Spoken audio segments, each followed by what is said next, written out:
In the summer of 2013, a young woman named Katie and her father decided to go camping at one of their favorite campgrounds in the Sierra Nevada mountain range. Katie loved going camping with her father because he was this totally accomplished outdoorsman, and he used to be a wilderness guide for much of his life, and so she just always felt like she was in great hands whenever she was out in the wild with him, and she had kind of become a fairly accomplished outdoorswoman herself. When they arrived at the campground, the parking lot was packed with cars, and they're like, shoot, I wish we'd called ahead a couple weeks ago and reserved a site because they're probably not even available now. But they went to the front desk and they were like, you're in luck, we have one available, but it's the one that's way over there. It was this one campsite that was kind of isolated from the rest of the campground. It was far away from the bathhouse, it was far away from where you go swimming, and it was far away from the parking lot. It was just like really inconvenient. And whenever they came camping here, it was like the one site they didn't want to use. But beggars can't be choosers. They were happy to even have a site. And so they drove all the way down this little road into this very isolated campsite, kind of in the middle of this forest. Once they got there, they began setting up their respective tents because they were not going to be staying in the same tent. They each had these very small backpacking tents, which were so small that you could either zip it up all the way and stay warmer and more protected, but you had to sleep in a ball because your legs would not fit otherwise. Or you could unzip the front of your tent, and when you lay down, you could extend your legs fully, but your legs are protruding outside of your tent. So you could only do that in warmer weather and if you were comfortable having your legs poking out into the wilderness. After they set up their tents and they get their coolers set up and they have all their stuff kind of the way they want it, they go out hiking for the rest of the day. When they come back, they're totally exhausted, they fall asleep, and nothing of note occurs over that first night. The next day they get up, they go back out, they go hiking all day all over again, and they come back that night and they are totally exhausted again. And they get into their tents and they go to bed. And this night, something of note would happen. At about 3 a.m., Katie wakes up and she hears footsteps walking towards the campsite from a little ways off. They're in the woods somewhere. And she's thinking, okay, it's got to be my father because he's diabetic and every night he gets up to go to the bathroom maybe 3-4 times, and he probably was just walking to the bathhouse and now he's walking back. But she realizes the bathhouse is over here, not over here. So what is he doing walking towards the campsite from this side? The footsteps come out of the tree line, they come into the clearing that is their campsite, and they stop about 2-3 meters outside of Katie's tent. Now, there were no windows on Katie's backpack tent. There was just little vents at the front and the back that kind of pointed down, and so she couldn't see out anyways, and there was no illumination out, so you can't even pick up a silhouette. It's just total darkness out there. She can't see who's out there. She can only hear them. But she's thinking, okay, maybe my dad got lost coming back from the bathhouse because he didn't have a flashlight and he walked too far. That's possible. Or, he could have decided to relieve himself just in the tree line, even though he's not known to do that. He's a guy that goes to the bathhouse. And so she's running through these scenarios that are convincing her that, oh, that's just my dad. But what she really wants to hear is that person walk away from her tent and get into her father's tent, because that will confirm in her mind that that was her father. And so she's sitting here waiting for that confirmation, and she hears the footsteps again, but instead of walking around her tent to her father's tent, this person walks right up against her tent very quickly. And they clearly begin leaning over her little tiny tent because she can hear them breathing right above her. And this is when she realizes, that's not my dad. And as she's having this terrible revelation that some stranger is outside her tent right now, she has an even worse revelation. It was a warm night that night, so she was sleeping with her tent unzipped and her legs poking out the end. She musters the courage to begin slowly retracting her legs back inside of her tent. But before she's able to do that, this person stands up, turns, and starts walking towards the base of her tent where her legs are. She's completely frozen and terrified about what's about to happen. But this person doesn't stop at her feet. They keep moving and in fact start circling her tent. But because they were making a lot of noise and walking around her, it allowed her to pull her legs back into her tent without, this person hearing her. And so she had the illusion of safety being inside of her tent, but her tent is still unzipped. So she's waiting for this person to come around and crouch down and look inside of her tent because it's open. And so she's just looking down there hoping that doesn't happen. But unfortunately, right at this moment, the person walked to the base of her tent and came to a stop right outside where the opening to the tent is. And so she's sitting there thinking, please don't come in here, please don't come in here, please don't come in here. And even though her feet are pulled up into her tent, she suddenly feels something pinch her foot, and she knows it's a hand. Something has grabbed my foot. And she stifles a scream and she starts shaking uncontrollably because her instincts are telling her, don't let this person know you're awake. And luckily, as she's sitting there shaking from fear and trying to be quiet as best as she can, she's holding her mouth, this person stands back up again and goes back to the spot next to her tent and leans over the tent once again, and she can hear them breathing right over her. And so for several minutes, she lay there shaking with this random person who pinched her foot a minute ago, hovering over her tent in the middle of the night. And she has nothing she can do. And she's just quiet. She's hoping it's going to end soon. And eventually this person would turn around and walk over to their cooler and their table and some other things that were out. And she hears some rummaging going on. Some things are being moved around. And then this person just kind of walks off into the distance. But she doesn't know if they're gone. She doesn't know if they're standing in the edge of the tree line waiting for her to come outside. Maybe they laid a trap for her. And so she just lays there, silent, doesn't move, and she's praying to herself, please don't let anything happen to me or my father. And all night she's just laying there. And then eventually she does fall asleep. Probably hours go by, but she does fall asleep because she wakes up again when she hears her father unzipping his tent. And she charges out to meet him. And she can tell right away that he's scared. And before she can even say or begin to describe what's happened to her, he says, were you outside your tent last night at about 2, 3 in the morning? Because I heard all sorts of commotion near our cooler. I wasn't sure if it was an animal. I wasn't sure if it was you. And she starts telling him, no, this is what happened to me. And as she's describing what happened to her, he looks behind her at the picnic table, which was next to their cooler, and they had their backpacks on it. Basically anything that didn't fit in their tents they kept near this picnic table.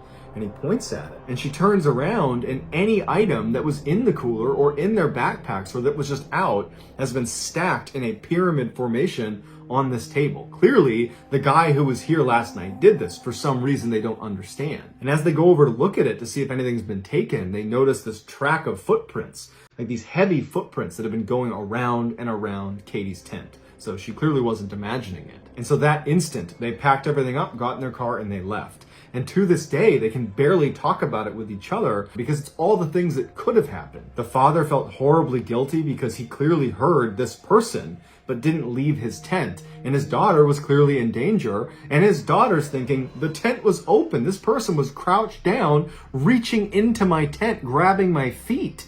Like, that's such a horrifying image. And so this has been completely traumatizing for them, and they just don't talk about it anymore.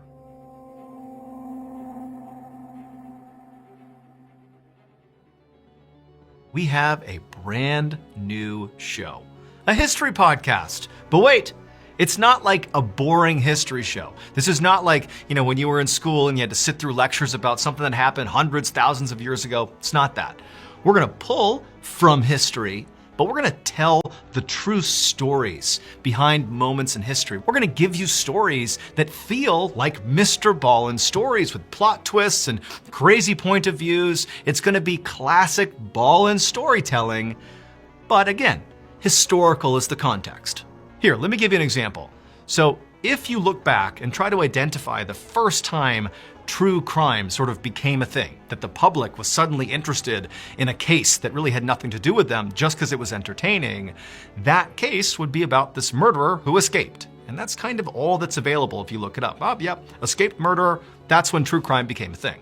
But did you know that that case, the escaped murderer, was way more compelling and exciting than most people give it credit for? People were interested at the time because there was this crazy transatlantic boat chase, and there was this crazy hunt for the killer, and the killing itself was so grisly, and that story really doesn't get told much. It's just kind of a statistic in a history book. And so what this podcast does is it finds cases like that and actually shows you why history is so cool and so interesting. And that's just episode 1.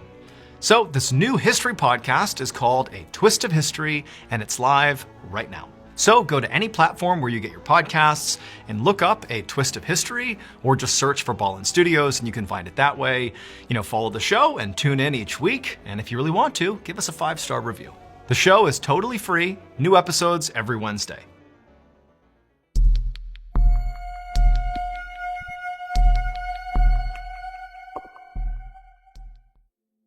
In 2015, an experienced outdoorsman named Bob, along with his wife, his young daughter, and their 2 German shepherds, decided to go camping in a remote part of northern Oregon. When they arrived at the site, Bob began setting up the big family tent for everyone to sleep in, and his daughter said, hey, do you mind if I sleep in the spare two-man tent that we always bring with us. Bob and his wife deliberated for a minute, but said, you know what, that's fine, but you gotta bring Guts. That's one of the German Shepherds.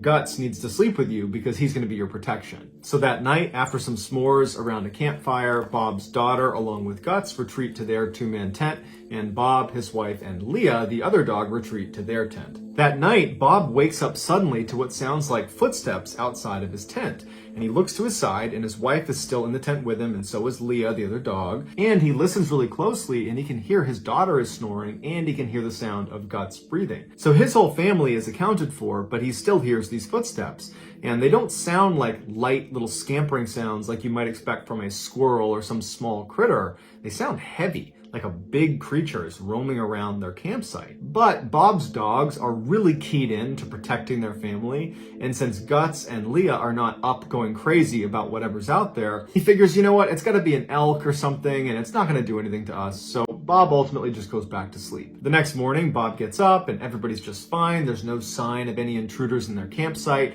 and so that only confirms to him that, yep, it was just some harmless animal kind of walking around the wilderness, because we're in a pretty remote area. That morning, they decide to go for a walk down the road that was right next to their campsite. And so they take the dogs, they start walking, and they make it a couple hundred feet down this road when all of a sudden Guts sees something or hears something and takes off sprinting down the road and turns down this little access road that branches off of the road they're on into the woods. And Bob is thinking, oh no, there's a campsite down there and this big German Shepherd's gonna bound up on them and something bad's gonna happen. And so Bob, his heart's racing, he starts taking off after Guts. He goes down the access road and he finds Guts stopped right outside of a campsite. But there doesn't appear to be anybody in the campsite. But there's a tent, there's a cooler, there's a table, there's all the things you would expect at a campsite, just no people. So Bob runs up and he grabs Guts and he yells out reflexively, hey, I'm really sorry, he's totally harmless, I don't know what he saw, hey, we're leaving. But then before he leaves, he realizes on the tent there's this big scratch through it, like it's been cut open. And curiosity gets the better of him, and so he kind of walks up, keeping an eye out in case he's wrong and there are people still here. But as he gets closer, he realizes there's definitely no one here. This site is abandoned, because he's looking around and all of their stuff has just been ransacked. There's scratch marks on everything, like animals have clearly come through here. And Bob, who is an avid outdoorsman, he knows how much some of their equipment cost. And he's thinking, why would anyone abandon this really expensive tent or this really expensive cooler? And as he's thinking about that, he turns and he sees there's a propane tank, a solid metal propane tank that has been completely flattened. But there's no tree that's fallen nearby. There's no source. There's no way that could have been flattened. So he's definitely unsettled by this, but ultimately he decides, you know what, I'm gonna take my family, go back to my campsite, I'll just call the park rangers, they can come down here and they can figure out what this is. Later that afternoon, Bob and his family are back at their campsite just a couple hundred feet away from this abandoned campsite. And at one point, his wife gets up to go use the bathroom. She walks about 70 feet away behind a tree and she squats down, and then all of a sudden, she gets up and starts running back towards camp. And Bob sees this, he turns and sees her running towards him. At the same time, Guts gets up and starts sprinting towards her. And so Bob's thinking, what the heck is going on? Bob turns to his daughter and says, stay right here with Leah. And Bob gets up and starts running towards his wife. And Guts, at this point, has run to his wife and past his wife. Guts has run way into the woods. And as Bob is running up to his wife, he's like, what's going on? Why are you running? What's going on? And she says, I don't know. I just had this horrible feeling someone was watching me. And when I turned, I already saw Guts running towards me and it scared me. And so that's why I'm here. And he's like, look, go with our daughter and with Leah. I'm going to see what's going on. And so his wife leaves and Bob draws his pistol and he starts walking out towards where Guts has now stopped. Hair raised, growling, it's yapping and barking at something in front of it. And Bob's looking and he can't see anything. And finally, after not being able to figure out what the heck is going on, he just takes Guts and goes back to his campsite. When Bob got back to his campsite, he wanted to leave. And his wife wanted to leave. His daughter didn't really know what was going on, but the attitude was, we want to leave. However, it was getting late and they had a bunch of stuff they would need to pack up. And it was going to be a real ordeal trying to do that, especially without any light. So they decide, okay, we'll stay one more day and we're going to leave first thing in the morning. In Bob's head, he's thinking, okay, I heard weird footsteps outside. We have this abandoned campsite nearby that's been thrashed up in the flattened propane tank. And now my wife is running away from something, and Guts is seeing strange things in the woods. Like, there's a lot of weird stuff going on. And he decides he's going to set up a tripwire all the way around his campsite using a rope tied at about 8 inches off the ground, where along the rope would be little pieces of metal that would clang together. So if anything touched the rope, it would make the metallic clinking sound, then it would alert Bob that someone's here. And so Bob goes over to the edge of the site where there's an obvious starting point for this tripwire, and he bends down to tie the rope, and he realizes, oh my God, someone's already done this. There is another tripwire that's already been built around the outside of our campsite. It's just been cut, it's been broken. Like, it doesn't work, but it's here. Someone else who was at this campsite felt concerned enough about whatever was in the woods that they already had this idea. Bob didn't even tie his perimeter. He just drew his gun, told his family, get in the truck, and he stayed up all night protecting his family in the truck. As soon as the sun came up, they packed up and they got the heck out of there. Bob is convinced that there is something out there in the woods in northern Oregon that was walking around their campsite at night, that's scaring their dogs, that's stalking them basically and watching them from a distance. And probably whatever is out in the woods is the same thing that caused the previous group to set up their own tripwire. And it's also probably the reason the other campers at the other campsite were willing to abandon their nice equipment to get the heck out of there, because they are not messing with whatever the heck is out in those woods.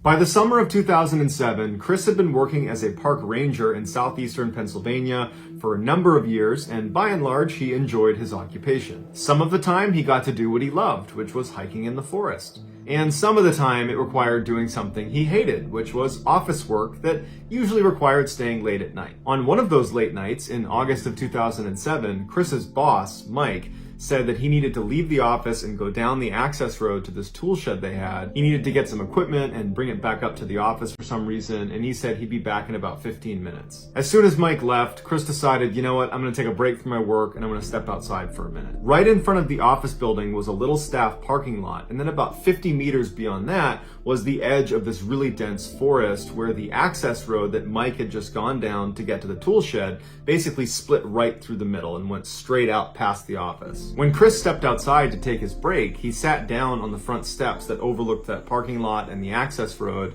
and he was just kind of looking out towards the forest, not thinking about what he was looking at, just kind of mindlessly sitting there, when all of a sudden he just started to feel like someone's watching me.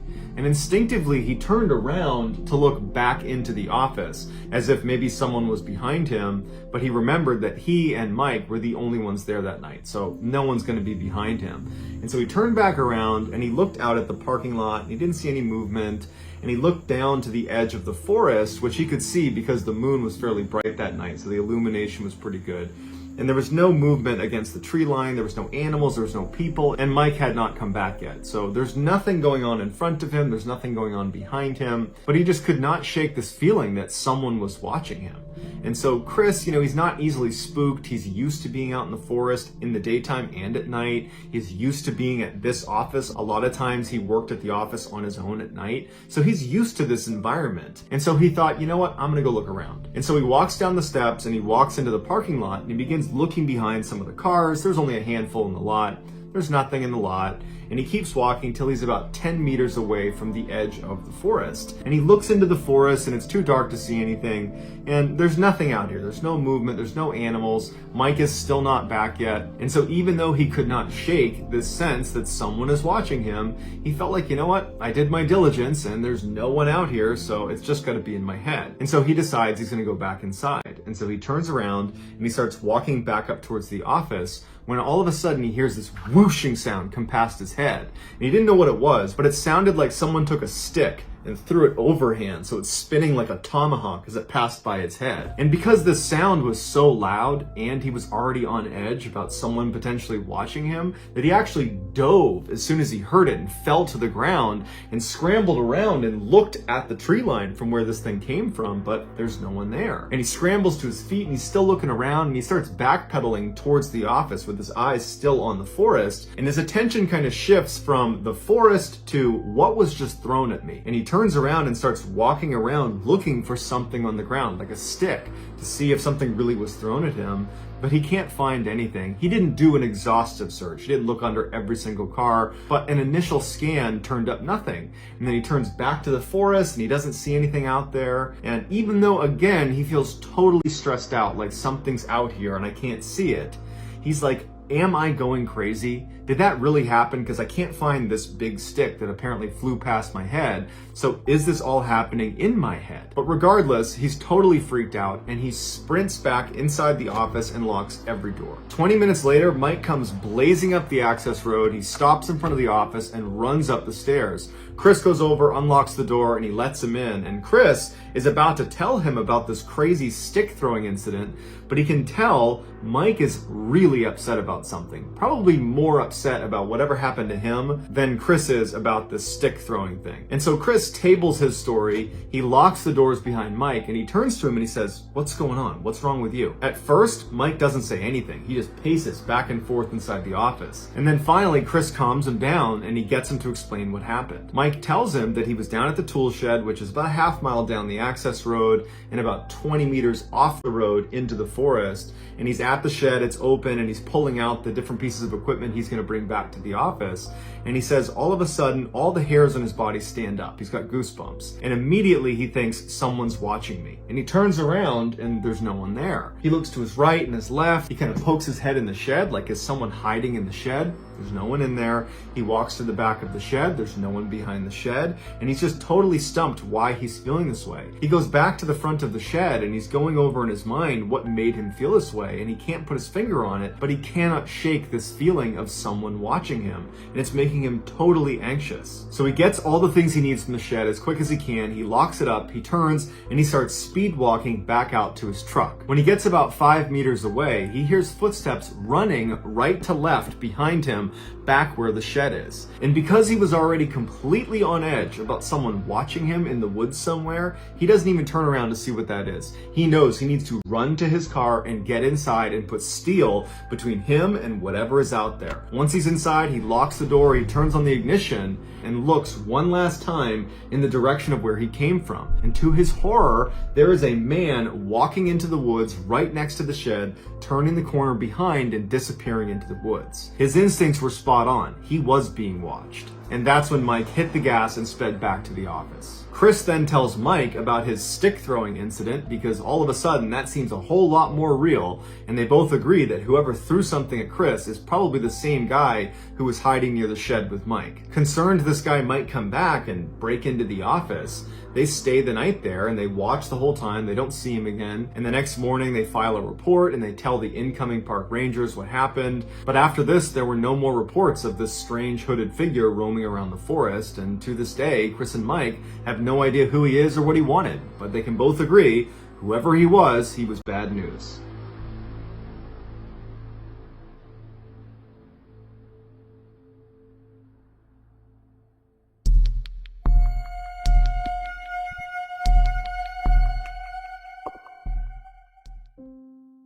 In 2006, a 14-year-old boy named Evan lived on a farm in North Carolina. This was not a typical farm with animals and crops. It was a pine tree harvestry. Pine needles are a big landscaping commodity, and Evan and his family made their living baling pine straw every year. As such, their main living house on the farm was situated right in the middle of 550 acres of perfectly lined up pine trees. They did not have any neighbors nearby, and there was only one road that led into the property, which from the main house, they could look out and basically see through the rows of trees all the way to the beginning of this road, which meant any visitors were really easy to spot. The main house was built on a very slight hill, which meant one side of the house was effectively built on stilts to compensate for the angle. And on that side of the house, on the first floor, was the living room. So anyone who was in the living room looking out the window they'd basically need to look at a downward angle to see the ground. It would actually seem like you were on the second floor, but really you're on the first floor. The window in the living room was very unique. It stretched almost the entire length of the room, so almost 50 feet across. And at night, you could see animals darting between the different trees because you could see down the rows.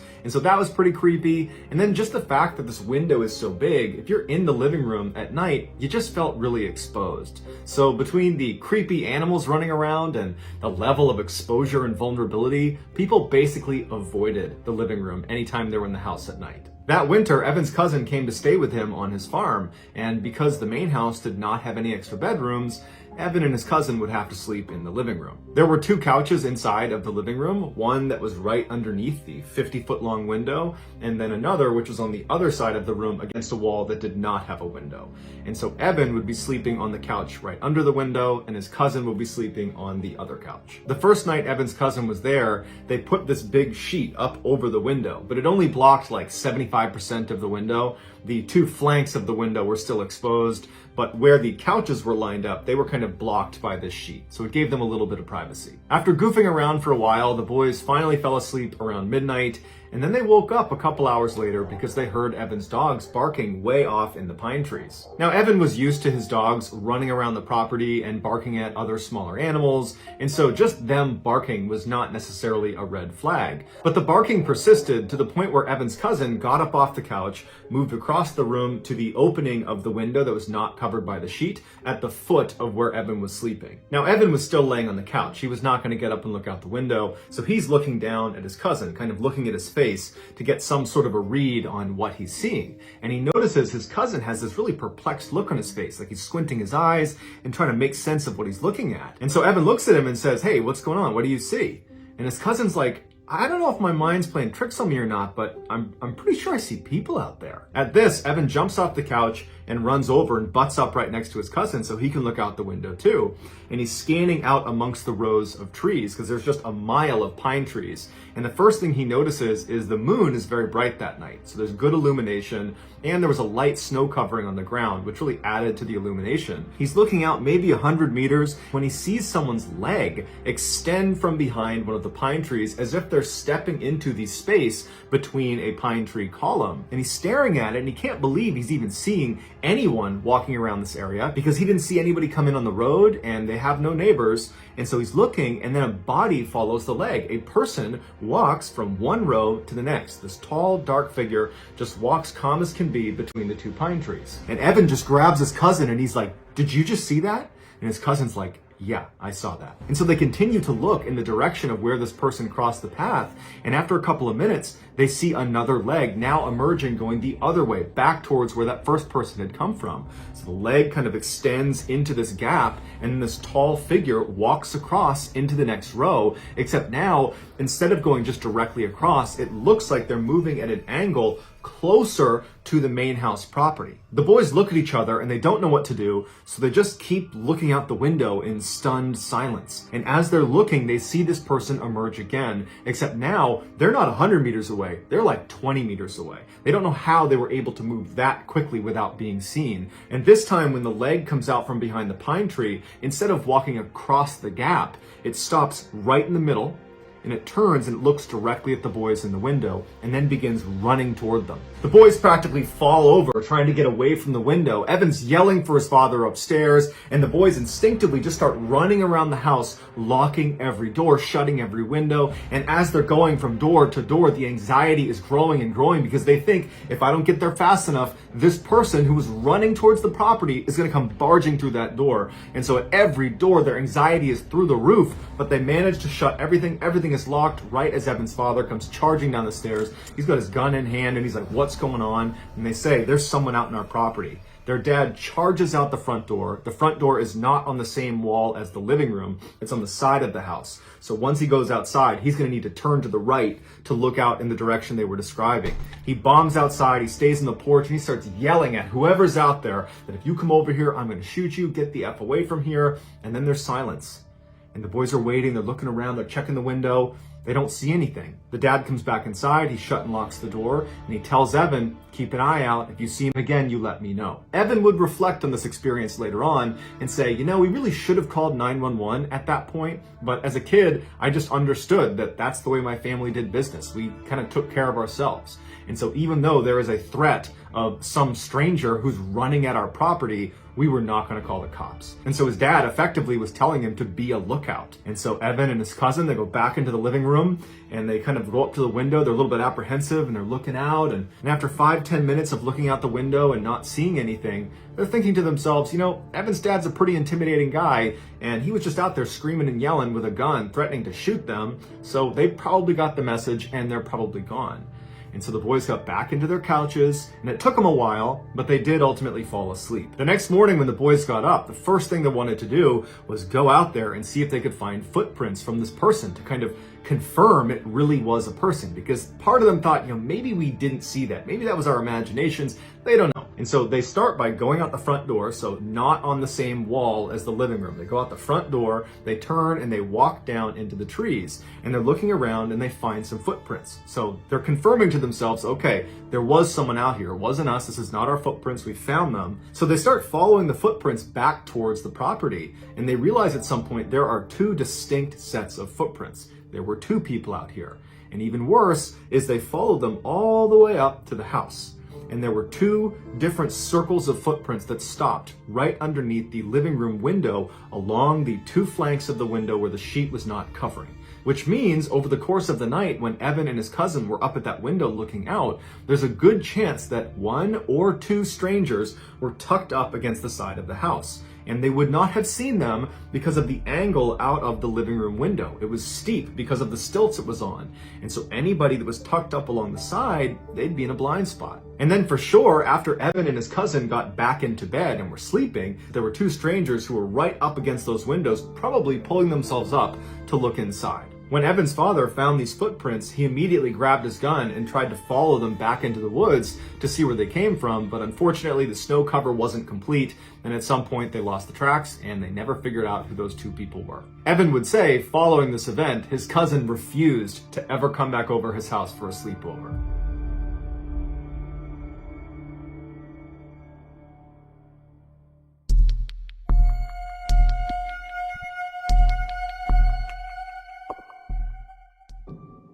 In June of 2019, an 18-year-old girl named Bella wrapped up her first year in college and headed home for the summer. Her family lived just outside of this small town in France that was tucked up in the mountains and surrounded by this huge forest. And so growing up, Bella spent a lot of her time out in this forest, either by herself or with her father or other members of her family. And so she knew the forest like the back of her hand. Her favorite place to go in this forest was the man-made lake that sat kind of at the center of this forest. It wasn't huge, but it was a beautiful view. It was very peaceful, and so she liked going out there. The way she would get to it is she would leave her house, she would hop in her car, she would drive a couple of miles down the road, and she would pull off into the shoulder of this road, and there was no signage that said this was the pull-off to get to the man-made lake. This was an area that she and her family had discovered, that there was this particular trail you could take. And so she would pull off at the shoulder, she would get out, and she would turn away from the road and just walk directly into the trees, which butted right up against the road. And very quickly, after walking into the woods, after going through some thick underbrush, she would reach this kind of clearing and she would see up ahead this little stream. And off to the left side of this stream is what looked like this kind of beaten up little footpath, but actually what it was an animal trail. So animals just kind of made their way around this area all the time, and so it kind of carved out a path. And so Bella would walk down to this animal path, and she would walk along the path that kind of went parallel with the stream, and she would walk for maybe 15 or 20 minutes until this animal path veered hard to the left, kind of went away from the stream. At that point, Bella would abandon the animal path and just continue walking along this stream, both stepping in the stream on some rocks and standing on either side when she could. And she would follow the stream due north, just going straight into the heart of this forest for about an hour, walking at a fairly leisurely pace until the stream connected with this east to west running river. And at this point, Bella would turn left, facing west, and she would follow along along this riverbank about 20 minutes until the river fed into the man-made lake. And so she would stay at this lake, sitting on a rock, enjoy the view, and look at the animals and listen to nature all around her. And then at some point she would turn around and retrace her steps all the way back to her car. For reference, one leg of this journey from car to lake or from lake to car took about 2 hours. Part of the reason Bella really enjoyed being in these woods and being at this lake was because it just kind of felt like they were hers. Because up until this summer in 2019, the only other people that Bella had ever seen anywhere in this forest or near this lake were other members of her family. So it really felt very private. So in June of that year, Bella comes home from college, and almost immediately she wants to go out to the man-made lake because she hasn't been in months. She's been in school, and so she's eager to get back to some place that she kind of considered to be her happy place. So one morning she gets up early, and by herself she leaves her house, she hops in her car, she drives the couple miles down the road, she pulls off onto that shoulder, she parks her car, she hops out, she turns away from the road, she walks into the forest, she finds the stream and starts walking along that animal path right to the side of the stream. She walks for a few minutes until she reaches the point where the trail kind of cuts to the left, and she just stays on the stream and is just continuing walking along the stream. And about 30 minutes later, when she was maybe 1 or 2 miles short of the east-west running river, she hears a bell somewhere off in the distance, way out in front of her, out towards the river. It sounds just like a chime, a single chime. And as soon as she hears it, she stops because there's never any people out here ever, and that bell sound came from somewhere in the forest. And so she stops because she's not really sure if she actually heard that, because it could have just been her mind playing tricks on her or something. And so she stops and just kind of listens for a second, and then she starts to hear this bell just continuously start ringing. Now, the ringing was not uniform. It was constant, but it was kind of sporadic, as if you were holding a bell and kind of ringing it randomly, like you might see at a sports game. And so she's thinking to herself, is there a dog that got lost somewhere up ahead and it's got a bell on its collar, and that's the sound I'm hearing? But as she's sitting there listening to this kind of sporadic bell sound, she's thinking, that's way too loud to be some rinky-dink bell on a pet's collar. So it's got to be something more robust. Did maybe somebody have a bell inside of a box, and that box got on the river and it's floated down river and it's like crashing into rocks or something? I mean, she's going through these very strange scenarios in her head, but she's not concerned about the bell. She's actually pretty intrigued. And since the sound of this bell seemed to be coming from the direction she was already traveling, she decided she would just keep on walking and hopefully see whatever it was that was causing this bell sound. And so Bella just began walking along the stream again, kind of listening to this bell and thinking about what it was going to be. And after about 5 minutes of her starting to walk again, the bell just stops. It goes totally silent. And when it does, it actually kind of startles Bella because she'd been listening to it so intently. And so she stops and she's listening, kind of expecting it to go off some more, but it doesn't. All she hears are the sounds of nature all around her. Now, Bella didn't have an explanation for what this bell was or why it stopped, but she really just wasn't that worried about it. She figured there was some sort of explanation for it. There had to be. And so she just kind of shrugged and kept on walking and put her focus back on getting to the lake. About 10 or 15 minutes later, Bella was still walking along the stream. She was still maybe a half mile or a mile short of the east to west running river when she sees up ahead on the left side of the stream as she's walking, there appears to be something laying on the ground that looks like it could be an animal or a rock. She doesn't really know what it is. And as she gets closer, she realizes it's a beaver laying on the ground, and this beaver is missing its head.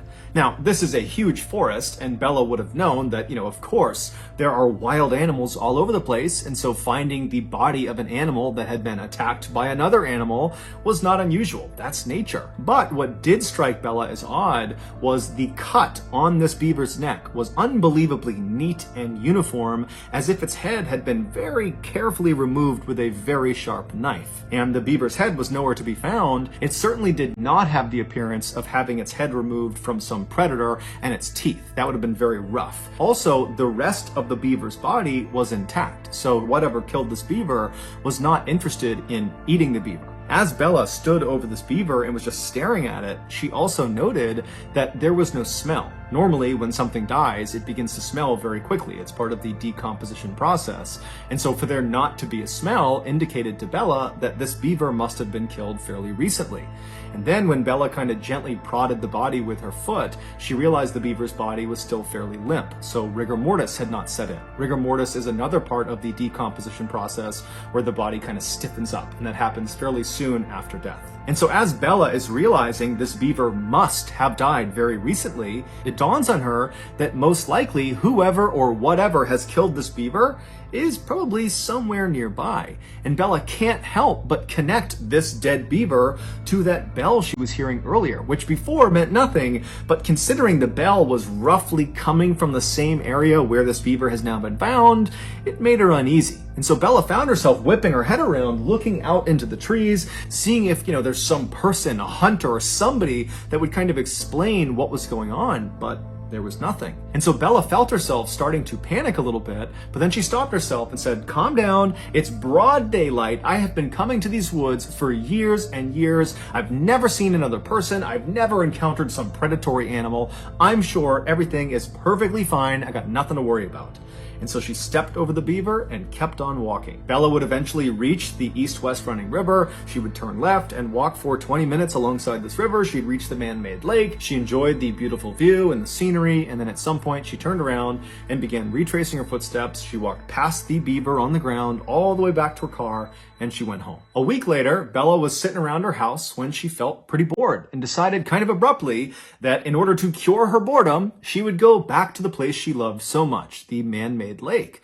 And so she told her parents where she was going, and then she left the house, hopped in her car, drove to the pull-off and parked and entered the woods at 6 p.m. Sunset that night was at 9 p.m. and so Bella knew this would need to be a fairly quick turnaround so she didn't get trapped in the woods in the dark. And so Bella finds the animal trail. She follows along the stream until the trail goes left and she stays on the stream. She continues walking on the stream when she starts to hear the distant sound of thunder. So she looks up into the sky through the trees and she can see the sky is starting to get dark, but she's still a couple of hours away from sunset. And so between the thunder and the dark skies, she knows a storm is rolling in. But she is determined to get to that lake. And so instead of, turning around and saying, okay, I'll come back another time, she just starts jogging along the stream to get there as fast as she possibly can. And almost immediately as she's jogging, the raindrops start to fall. And by the time she passes the beaver corpse on the ground, it hadn't moved, the rain was really coming down. And then about 15 minutes after the corpse, when she hit the east-west running river, that's when the rain was at a full downpour. Still, Bella turned at the river and continued west towards the man-made lake as if she was going to go all the way, but only about a minute or two into this final leg. She still had about 20 minutes to get to the lake. She stops herself and she looks at her watch and she can see it's after 8 o'clock already. And she's thinking to herself, if I turn around right now, it's going to take me over an hour to get back to my car.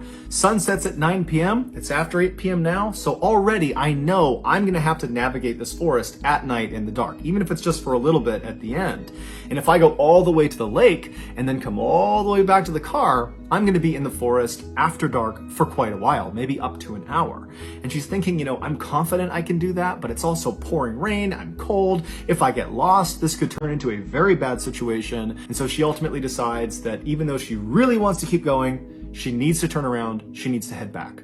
And so she turns around and she walks back up alongside this east-west running river to where the stream fed into that river. She turns and begins walking south along this stream, headed back towards the car. On her walk, because the visibility was starting to get quite bad because it was so dark, she had her head down at the ground because she didn't want to trip. She's stepping on rocks, she's stepping on muddy areas. She wants to make sure her footing is solid. And so her head is down, the rain is pounding all around her, and she's walking for about 15 minutes when all of a sudden something hits her in the top of the head. And so reflexively, she looks up and kind of puts her hands in front of her face to protect herself, and she sees what she had just run into. It was the beaver corpse. It was hanging from a string that was dangling off a branch right above her. And this beaver's head had been retrieved and the head had been stitched onto the front paws of this beaver.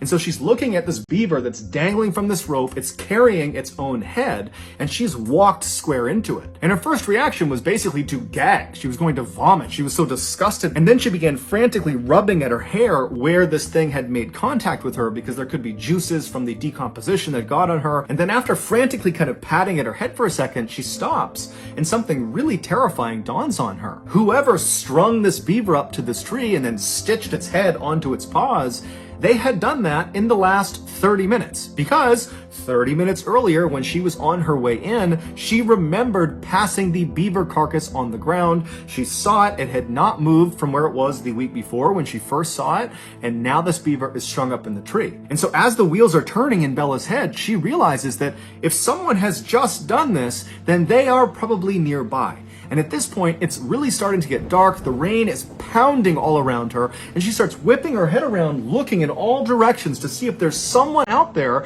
that did this. But as she's looking, all she sees is just dark forest in all directions. And she knows she's at least 1 hour, even if she runs from her car. And so suddenly, she is totally panicked, and in an effort to calm herself down, she says to herself, okay, I need to get out of here, but I have to walk. If I start running right now, this is going to turn into a complete nightmare. I just have to try to walk. And so she walks around this dangling beaver corpse and starts walking along the stream. And as soon as she's past that corpse, she feels the hairs on the back of her neck stand up. She can hear movement behind her. She doesn't know what it is. It could be a deer, it could be some animal, but she's too afraid to turn around. And even though she was trying to tell herself to calm down, just keep walking, you're safe, you're freaking yourself out, everything is okay, as she's walking, she could feel herself starting to speed up until finally she was just running down this stream, sprinting actually away from this beaver and whatever it was that was moving around in that area. And at some point, she got so winded from sprinting so fast that she came to a stop, maybe 5 or 6 minutes after seeing this beaver. And as soon as she comes to a stop and she's walking, she still hasn't turned around yet, she hears the sound of that bell. And right away, it's the exact same sound she had heard the week before. It's that kind of constant, sporadic sound of someone ringing a bell. But in her panic state, she doesn't know where it's coming from. She's so scared. Her anxiety is so high. She doesn't know if it's behind her or if it's off to the side. It's now completely dark out. And so she is full-blown terrified. There is someone or something behind her that has strung this beaver up that's probably watching her, and she can't see them. Even though she's beyond winded, she can barely breathe. She just starts sprinting as fast as she can. And as she's stumbling and falling on the rocks and tripping because she's not really looking where she's going, in the background and all around her, she's hearing this bell chiming and she's hearing something moving around in the woods behind her. And she pulls her phone out of her pocket, her iPhone, and as she's running, she dials her father. She puts the phone to her ear. She's crying. She's panting. She can barely breathe. Her father picks up and she's so relieved to hear his voice, but she can't even make a sentence. She just starts crying and wailing and pleading with him, Dad, come out to the forest. Meet me at the spot where the trail veers away from the stream. Meet me there. There's someone in the forest that's chasing me and I can't see them. Her father on the other end of the phone, he didn't know what to make of this, but he could hear the primal fear in his daughter's voice.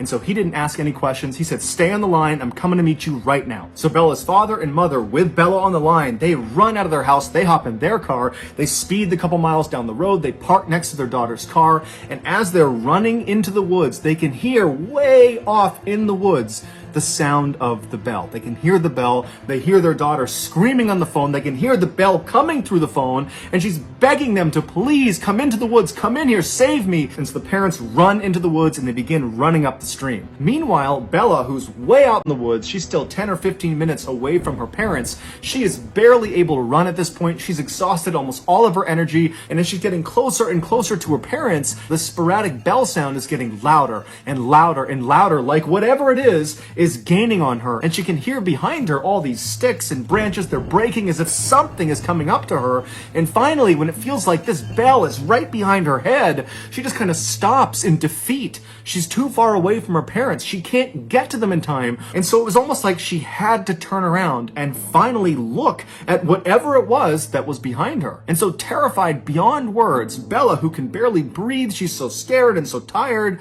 she slowly turns around. Now, when she turns around and she's facing the other direction, she's looking across this clearing. She just happened to run past this clearing, and because it was a clearing, there was a little bit of moonlight that was coming down through the trees, just enough to illuminate this space that was about 50 feet wide. And as she's looking across this clearing, at first, she doesn't see anything. And then this tall, dark figure walks into the clearing, and as soon as it steps in, she can see it's got a bell at its waist. And with every step it took, it would violently ring the bell, causing the ringing sound. And so this thing starts moving into the clearing, and as Bella is staring at it, it was like time slowed down. She could not process what she was looking at. She didn't know what she was looking at. All she knew is whatever or whoever this is, they're coming straight at me. And so Bella suddenly got this unbelievable adrenaline rush. It was like her body went into autopilot to save her, and she turned around and began sprinting faster than she'd ever sprinted in her life. And as she ran, all she could hear was the sound of that bell, which she now knew represented steps this thing was taking. And so the bell was getting faster and faster and louder, and she knew it was gaining on her, and she began lying and screaming out loud that, "I'm on the phone with the police, they're right up ahead, they're gonna be here any moment." But whatever it was that was behind her, they weren't fazed. They were just charging ahead, gaining on her second by second. Meanwhile, her parents had made it to the meeting spot, but her father, he felt like, I can't just sit here, and he just starts charging into the woods. He can hear his daughter screaming, he can hear this bell getting louder and louder, and he just starts running towards it.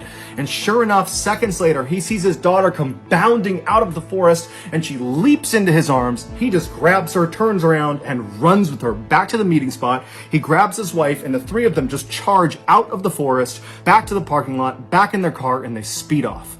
In the car, all of them are crying. They don't know what to make of what just happened. Bella's trying to describe it, but she can't. And her parents, they had been on the phone listening to their daughter screaming, and all they kept saying to each other, the parents, was, "I heard the bell. I heard the bell. I heard the bell," as if the bell confirmed their worst nightmares, that there really was someone or something out in those woods that was trying to do harm to their child. They would drive straight to the police station where Bella would file a report about what she experienced out in the forest, and then afterwards her parents, as a precaution, took her to the hospital where she was determined to be okay, besides some bumps and bruises from falling down. The following morning, the police went out to the forest, to the area where Bella had explained where she had been, and they searched all along that animal foot trail and all along the stream, but they never found any sign of this dark figure with the bell. Bella would tell police that she had a handbag, and as she was running back, she dropped the bag. She remembered where she dropped it along the stream,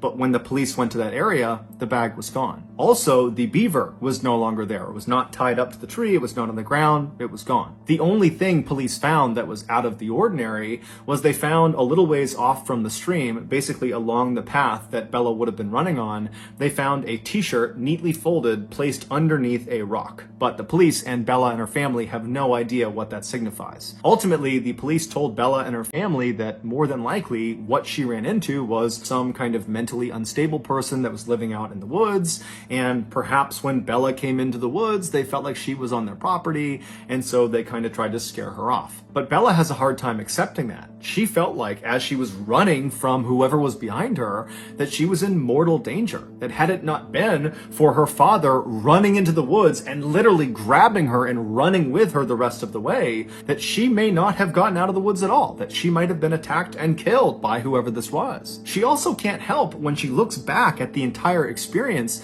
thinking about that moment when she turned around and looked across that clearing and saw this figure come into the moonlight for the first time, that when it came into the moonlight, the way it was moving, the steps it was taking, they weren't normal, they were abnormal. There was just something off about this thing's movement, that it didn't seem like she was looking at a person, but rather some big animal. But regardless, since her ordeal, there have been no strange sightings out in those woods. However, almost no one ever goes in those woods except for Bella and her family, and Bella and her family, they don't go in those woods anymore. So whoever or whatever is out there is still just out there.